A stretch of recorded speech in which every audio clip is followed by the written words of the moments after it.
I was so excited to get my latest coloring book live on Amazon KDP. I had just uploaded it after spending hours designing every single page and even created what I thought was the perfect cover. But then I got the email, the one that every KDP creator dreads. Your Amazon KDP book cannot be published. And just like that, weeks of work gone. But here's the thing, I did not give up. I appealed, but I got rejected again. I tried uploading it a second time, and guess what? It was blocked again. Now, that was when I realized that I was making some costly mistakes that most beginners don't even know about. And if your book has been blocked too, or you want to make sure it never happens to you, then this video could save you hours of frustration and potentially hundreds of dollars, because today I'm going to be sharing the exact mistakes that I made, why Amazon blocked my book, and most importantly, the simple steps that I am now using to protect all my future books from getting blocked ever again. Now, so what exactly went wrong with my coloring book? Well, let me tell you the full story, because the mistakes I made are probably the ones you are making right now. Now, I created this 30-page beautiful coloring book using AI.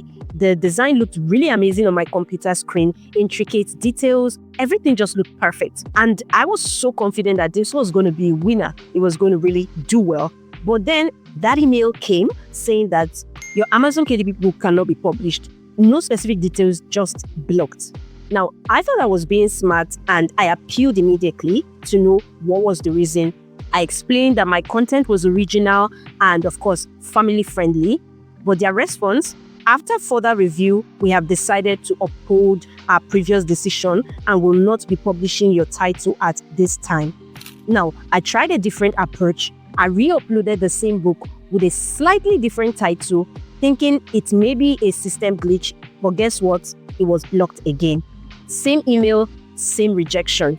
That was when I realized that this was not just a glitch. I was making real mistakes that were costing me time, energy, and even potentially my entire KDP account. Now, after doing some deep research and talking to other successful KDP creators, I discovered that there were 3 major mistakes that get books blocked. And I was guilty of 3 of them. Now, my first mistake was using similar author names. Now, here's the mistake that I think triggered everything. And this one is sneaky because most creators have no idea that it's even a problem. Now, I have been successfully publishing coloring books under the same author name, TFI Designs, for months. Everything was going great. Books were selling, no issues whatsoever. And then I decided to create an ebook. And this time I used a slightly different author name, TFI Creations. Now, I thought this was a smart branding, slightly different names, but still recognizable. Well, here's what happened next. Right after I published that ebook with TFI Creations, Amazon started blocking my new books that I was trying to publish under my original name, TFI Designs. All my older TFI Designs books stayed live and are still selling today, but any new book that I tried to upload with TFI Designs got blocked immediately. Now, the Amazon's algorithm possibly flagged this as a potential account manipulation. Even though both names were legitimately mine, the system saw TFI Designs and TFI Creations as suspiciously similar. Now, the lesson is you want to stick with one consistent author name across all your books, regardless of the format or genre. You don't want to get creative with variations because Amazon's algorithm might just punish you for it.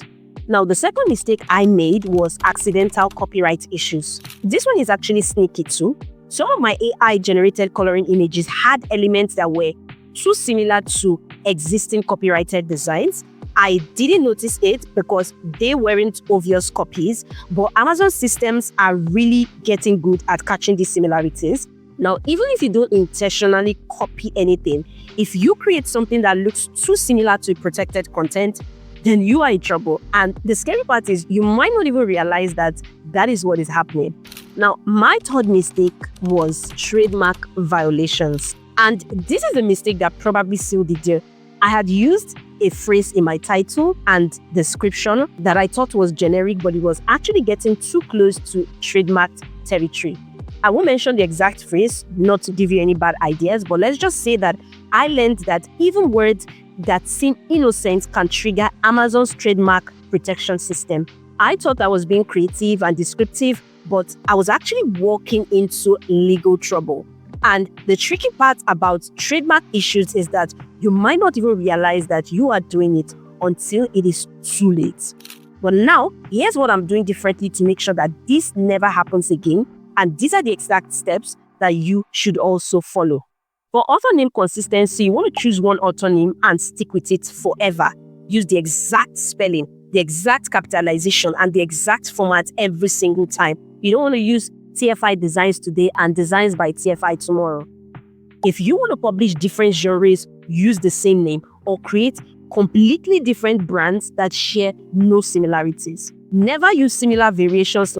Now, for copyright protections, you can run every AI-generated image through Google Reverse Image Search if you are not making use of generic images. If anything looks even remotely familiar to popular characters or designs, you want to recreate it or regenerate it. And if you are using AI, you want to keep your AI prompts generic. You want to avoid mentioning specific art styles or famous artists. You can also create a copyright check folder where you save a reference image of what not to create.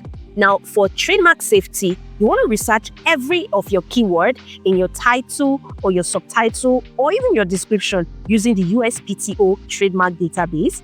You want to avoid any branded terms, character names, or franchise references. You also want to stick to purely descriptive terms like animal coloring book instead of Pokemon-style creatures or Disney characters coloring books, stuff like that. Also, you can also keep a folder of forbidden words that will contain list of terms that you have researched and found to be problematic in order for you to avoid such terms when publishing your future books.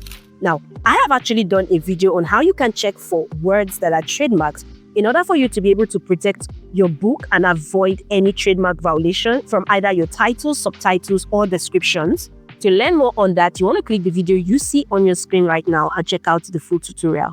Ciao.